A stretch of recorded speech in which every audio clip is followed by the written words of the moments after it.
అందరికీ నమస్తనుల్లా welcome to our channel. This is Rekha.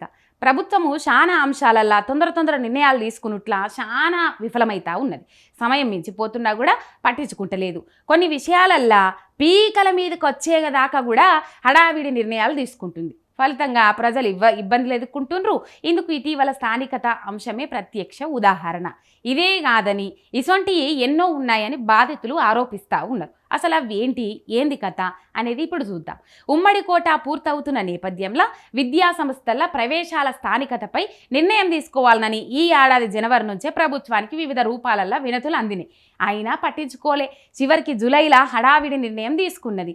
MBBS BDS అడ్మిషన్ల నోటిఫికేషన్లతో పాటు జీవో 33ని విడుదల చేసింది. ఇక దీంతో వివాదం చెలరేగింది. ప్రభుత్వం ముందు నుంచే దృష్టి పెడితే ఈ సమస్య వచ్చేది కాదని నిపుణులు పేర్కొంటున్నారు. అసలు కేసీఆర్ కిట్ అనేది ఒకటి ఉన్నది, అది ఉన్నట్ట లేనట్ట. మాతా శిశు సంరక్షణ కోసం బీఆర్ఎస్ ప్రభుత్వం కేసీఆర్ కిట్ ప్రవేశపెట్టి 15,000 ఆర్థిక సాయం అందించింది. అది మనందరికీ ఎరుకున్న ముచ్చట్ని. కాంగ్రెస్ ప్రభుత్వం అధికారంలోకి రాగానే పథకం పేరును తీసేసింది. ప్రస్తుతం తాత్కాలిక MCH కిట్గా పిలుస్తున్నారు. అయితే గతంలో సొంతగా రాష్ట్ర ప్రభుత్వమే ఖర్చు చేయగా ఇప్పుడు ప్రధానమంత్రి మాతృవందన యోజనను కలిపి అమలు చేయాలనని కొత్త పేరు పెట్టాలనని భావిస్తున్నది ఈ సర్కార్. ఇక ఈ విషయమై ఇప్పటికీ తుది నిర్ణయం తీసుకోలే. మరి అదన్నా అసలు లేదు, కొసరికన్నా అది చేస్తారేమంటే అసలు నిర్ణయం ఇంకా తీసుకోలే. ఓవర్సీస్ స్కాలర్షిప్లు ఏవి ఇప్పుడు కేసీఆర్ కిట్ గురించి చూసినా, ఇప్పుడు ఓవర్సీస్ స్కాలర్షిప్ల గురించి మాట్లాడుకుందాం. ఓవర్సీస్ స్కాలర్షిప్ పథకం కింద వందలాది మంది పోరగాన్లు విదేశాలల్లో విద్యను అభ్యసిస్తూ ఉన్నారు. ఇది అందరికీ ఎరుకున్న ముచ్చట్ని. అయితే ప్రభుత్వం నిధులు విడుదల చేయకపోవడంతో ఇక వాళ్ళు ఫీజులు కట్టలేక చాలా సతమతమవుతుండ్రు. కొందరు అప్పు చేసి ఫీజులు కట్టుకుంటుండ్రు. ఇక ఇంక కొందరేమో చదువు మధ్యలోనే ఆపేసే పరిస్థితి నెలకొన్నది. ఆలస్యంగా చేపపిల్లలు టెండర్లు. ఇప్పుడు చేపపిల్లల గురించి మాట్లాడుకుందాం. రైట్. ఉచిత చేపపిల్లల పంపిణీ పథకానికి సాధారణంగా ఏప్రిల్లోనే టెండర్లు వెలిసి ప్రక్రియ పూర్తి చేయాల్సి ఉంటుంది. కానీ రాష్ట్ర ప్రభుత్వం జూలైలో ఈ ప్రక్రియ ప్రారంభించింది. వానలు మొదలైనాక టెండర్లు వెలిసింది. కొన్ని జిల్లాలల్లో ఇప్పటికి ఇంకా టెండర్లు పూర్తే కాలేదట. పెంచిన మెస్ ఛార్జీలు, ఈ మెస్ ఛార్జీలు పెంచిర్రు మొన్నటిదాకా. మరి పెంచిన మెస్ ఛార్జీలు అమలు ఎప్పుడైతున్నాయి అమలు?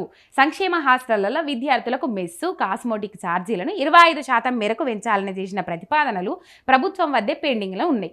పెరిగిన ధరలతోని కాంట్రాక్టర్లు నాసిరకం సరుకులు ఇస్తున్నారనే ఆరోపణలు కూడా ఉన్నాయి. చూస్తున్న వాటి పరిస్థితి ఎంత అధ్వానంగా ఉందో. ఇక దీంతో ఎప్పుడు ఫుడ్ పాయిజన్ ఘటనలు జరుగుతున్నాయని చెబుతున్నారు. అయితే ఇక ఈ ముచ్చటిట్లుంటే డిఎస్సి 2008 బాధితులకు ఉద్యోగాలు ఉన్నాయా లేవా? అసలు ఉద్యోగాలు ఇవి. డిఎస్సి 2008 బాధితులకు ఉద్యోగాలు ఇవ్వాలని రాష్ట్ర క్యాబినెట్ ఈ ఏడాది ఫిబ్రవరి 24న నిర్ణయించింది. ఏపీ తరహాల MTS పద్ధతిలో నియామకాలు చేపడతామని చెప్పింది. విధి విధానాలు ఖరారు బాధ్యత జీవో 317 క్యాబినెట్ సబ్ కమిటీకి అప్పగించింది. 6 నెలలు గడుస్తున్నా కూడా సబ్ కమిటీ నిర్ణయం తీసుకోలే. ఈ నెల 27లోగా పూర్తి చేస్తామని న్యాయస్థానానికి కూడా ప్రభుత్వం హామీ ఇచ్చింది. మరి ఇవాళ ఎంత? 27 తారీఖు. ఈ హామీ ఎక్కడ మర్చిపోయింది? ఇక వాళ్ళకే తెలవాలి. గురుకుల అభ్యర్థుల మీద నిర్ణయం ఎప్పుడు తీసుకుంటారు? ఇక ఈ ముచ్చట కూడా చెప్పాలి. ఈ ముచ్చట కూడా రాష్ట్ర ప్రభుత్వం సమాధానం చెప్పాలి. రాష్ట్ర వ్యాప్తంగా SC ST మైనార్టీ BC గురుకులాలలో 8,708 పోస్టులకు ట్రిప్ నియామక ప్రక్రియ చేపట్టింది.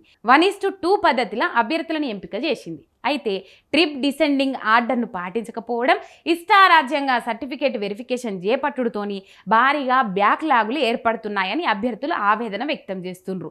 డౌన్ మెరిట్ అమలు చేయాలని డిమాండ్ చేస్తూ ఉన్నారు. మొన్నటిదాకా చూసినాం మనం, గురుకుల అభ్యర్థులు సీఎం ఇంటి ముట్టడి చేసిండ్రు. మొన్న అక్కడ గురుకుల బోర్డును కూడా ముట్టడి చేసిండ్రు, అరెస్టులు చేసిండ్రు. మనం అందరం స్టోరీస్ చేసుకొని వచ్చినాం. అక్కడికి పోయి 1:2 రేషియో, ఏదైతే 1:1 తర్వాత 1:2 రేషియోని తీసుకోవాలి అని చెప్పేసి వాళ్ళ ఆవేదన వ్యక్తం చేస్తున్నప్పటికి కూడా ఆ ఒక్కరికి 4-5 జాబులు ఇచ్చుకుంటూ పోతే ఒక్క జాబే చేయగలుగుతారు, ఇంకో జాబ్ చేయలేరు. కాబట్టి ఒక్కరికి 4 జాబులు ఇచ్చుకుంటూ పోతే ఒక్క జాబు ఫుల్ఫిల్ చేస్తే అవి మిగిలితే వచ్చే తాపకు వచ్చే నోటిఫికేషన్లకు కలుపుకుందామని చూస్తున్నట్ట. కానీ పాపము గురుకుల అభ్యర్థులు అట్లా ఆవేదన వ్యక్తం చేస్తూ ఉన్నారు. మొత్తం మీద ఇది రాష్ట్రంలో పరిస్థితి.